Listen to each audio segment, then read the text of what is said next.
Here's the truth. Anyone who tells you they know the answers is lying. Here's your look at the NECA Toys, the Boys Starlight Ultimate Action Figure.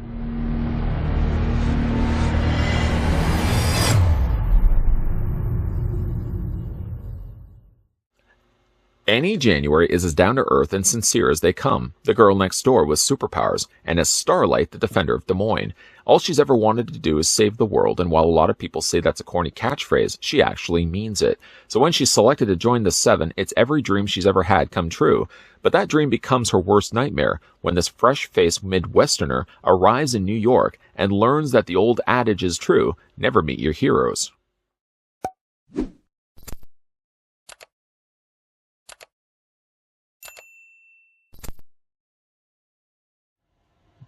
Before getting going with the review for Starlight, how about we do some size comparisons? So we can move over the figure we're about to have a look at, and we can bring in the figure we've already had a look at. Here she is next to Homelander. As it really should be, Homelander is going to be a taller character than Starlight. Even in the series, Homelander is a much taller character anyway, so I'm glad that they've scaled him accordingly, that they're not going to be the same height when it comes to the figures. That being said, though, there's still an issue I find when it comes to Homelander's lower legs. Even while looking at it right now, it seems like his legs are way too short. At least it still, at the end of the day, translates to Homelander being a taller character than Starlight, which again, he really should be in the first place. By the way, I'd like to thank the folks over at NECA Toys that provided not only the sample of Homelander that we looked at in the earlier review, but also of Starlight that we're having a look at in this review. If your guys are interested in picking up either one of these figures, in lieu of hopefully getting a Series 2, then both Starlight and Homelander are available right now in retail stores and online as well. With that being said, let's get a closer look at her accessories. She comes with some swappable forearms. Normally, I know I would start these reviews and say she comes with swappable hands, and technically she does, but those hands are also attached to forearms. Let's have a look at those right now. Picking them up, very, very small little forearms, and attached to the end of it, even smaller hands. The hands, as you can see, does have rings at least on one of the hands, like she does in the series, but the hands are already attached to the forearms. Now, this isn't simply just a case where they've swapped the forearm one for the other instead of having to pop the hands out. Actually, these forearms are a little bit different than the ones that are currently with the figure. Picking her up and just holding out her forearm right now so I can show you the difference between the two. If you look at it from the top area here, it still has that Starlight logo, the little star, of course, on the top. And it sticks out from the rest of the sleeve and painted nicely in the gold.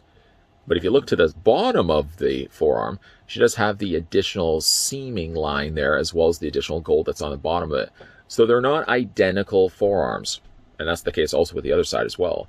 If you do want to replace these hands with these hands here, now you can do one of two things. You can replace just the hand alone, but if you want to replace the forearm, it works the same way. You just grab the forearm and just twist it back and forth and just free it from the peg. Just pop it off like that. You'll see also when you're removing it, it leaves a little bit of the white behind on the top of the forearm cuff there. And then just replace it with the other hand that you want to go with. Again, it does have the white on the top of it, so it continues the trend nicely of having a seamless looking sleeve. And you just attach it in place like that. Turn it around so you have the gold on the inside, and there you go. That's what it looked like before, with again, none of the gold on the bottom. And that's what it looks like now with the gold on the bottom.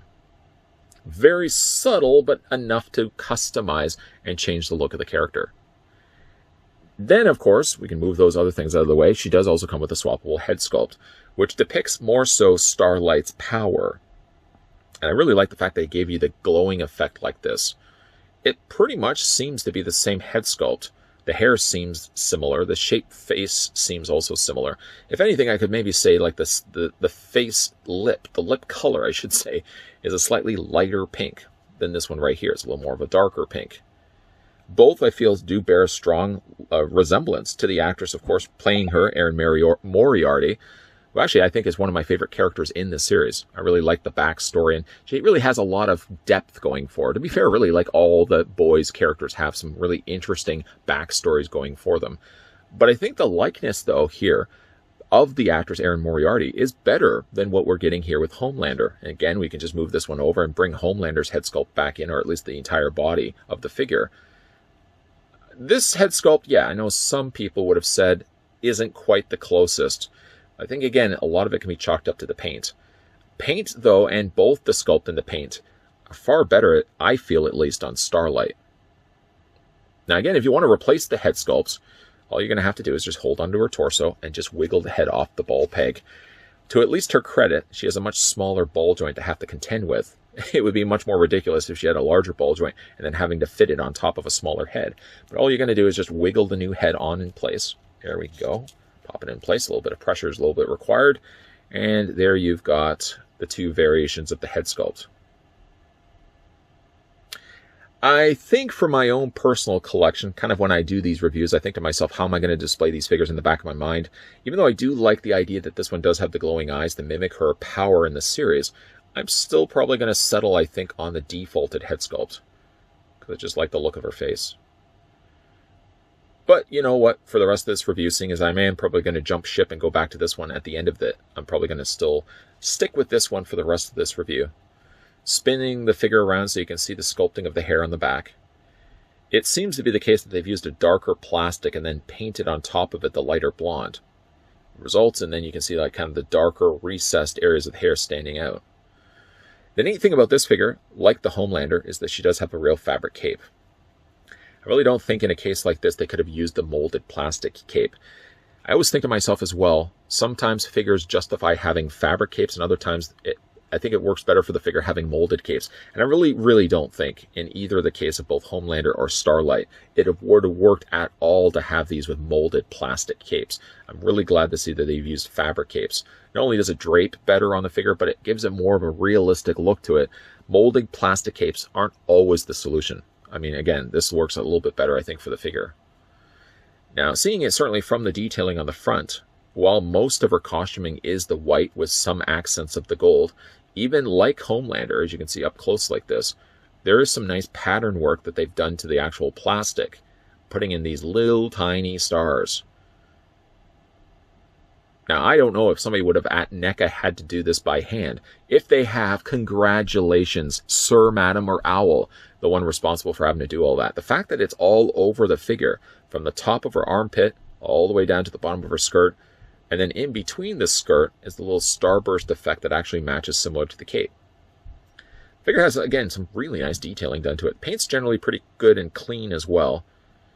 Don't really have any real issues I would want to point out talking about the paint. I mean, even lifting up the arms, it seems like they haven't even put any paint on the inside joints. So one good thing, at least about this figure, is while moving the figure immediately out of the packaging, you're not going to have little flakes of paint falling all over the place. Maybe a little bit at the bottom here, but all the rest of it is just a white hinge. I'm glad to see that they've used actually just the same coloring of plastic and didn't feel the need to paint over top of it, when really at the end of the day, I mean, that paint would have just flaked off anyways. She has a little 3 stars there sculpted on the front, and you may not even be able to see it. There you go. She also does have her little necklace there on her neck as well.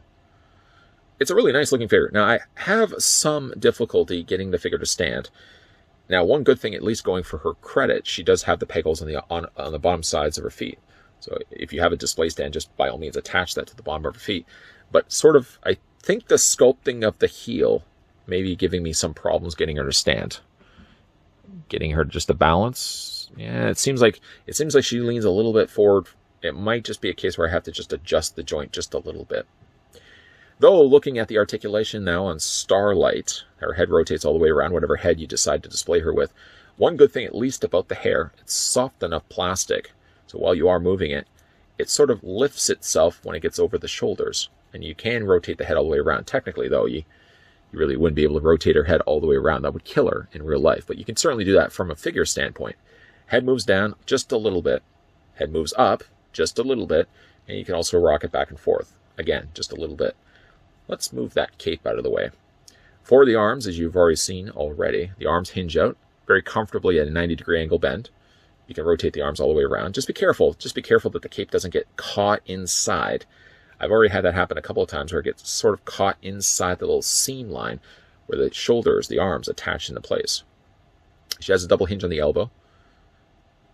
You can rotate only by the way it's attached, really, because it's attached by a peg. Means that you can rotate the forearms all the way around. And as well, you can rotate the hands all the way around too, with a hinge back and forth there too. Upper torso is on a ball joint. The lower torso also is on a ball joint. And I was really surprised to see that. I just assumed that they would have continued the mold here, because of course this is sculpted all in place, but they rather surprised me actually to find that they've put a ball joint right underneath the belt. So the lower half of her can actually do the exact same that the top half of her can do. Then when it comes to the legs split out. This is where you're going to be getting a little more limitations, because the skirt being softer plastic, even though it's softer plastic, it's really going to confine those legs on the inside. So you really can only do that with the legs back and forth.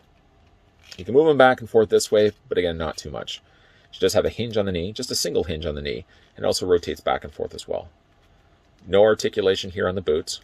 Seems maybe, if anything, just a mild there, just a little mild articulation. And you can move also the feet up and down, and also rock them back and forth as well. I haven't yet had a chance to pick up the April O'Neil from the new TMNT 1990 series, the movie series. But going back to a point that I will probably mention in that review, she does have the double hinges. So she has a cut here, and then she has a cut here. I feel like Starlight here is a good example of what they probably should have done instead with April O'Neil. Just giving a single cut where it still looks like a defined knee, and you still have the articulation in the leg. Yes, there are points where when you are bending the knee forward like this, you're going to see a bit of the gap where the hinge is inside. But I think it still makes for a pretty finished looking leg. And it looks a little cleaner, I think, than actually going with a double hinge joint. Especially when it comes to a character that's got a skirt like this. April's got a skirt, even though we're not looking at April here. Starlight's got a skirt. And again, I think for a character like this, you're really not going to be able to get much going on when it comes to legs anyways, moving them back and out like this. Then why not just put a single hinge? I think that's more than enough, and at least it gives you a much more cleaner looking leg when she's on display. Speaking of on display, well, again, this is not going to be the head sculpt I'm going to be using. I do appreciate at least the fact that they included the power, the little glowing eye effect that she has in the series. And once again, we can bring back in Homelander, who this whole time just has him, I have him on display with his arms behind. He seems to do that a lot in the series, has his arms behind, and he sort of just holds onto his cape. Really nice looking figures. Homeland I thought was decent. Homelander I thought was decent enough. But I think Starlight so far is the star of the show. It's really hard to be the star of the show when technically you're only 2 figures in on the wave so far. But I think of the 2 figures, her likeness and the way that the head sculpts were painted makes for a better looking figure when she's on display against Homelander. Whether you want to display your Starlight with a glowing eye head sculpt or instead stick with that stock head sculpt that she came out of the plastic prison with, either way though, I feel the likeness bears a closer resemblance to actress Erin Moriarty than Homelander's likeness bared a resemblance to the actor Anthony Starr that plays him in the series. Now, again, a lot of it could be contributed to the paint that they applied to the head sculpts, because I think both head sculpts are good, and yet something about Starlight, she has just enough contrast on her face that it makes the face look a little more realistic. When we looked at Homelander, I felt like the face was a little too pastel, a little too soft, a little too light, that I felt like some of the sculpting in that mold was lost.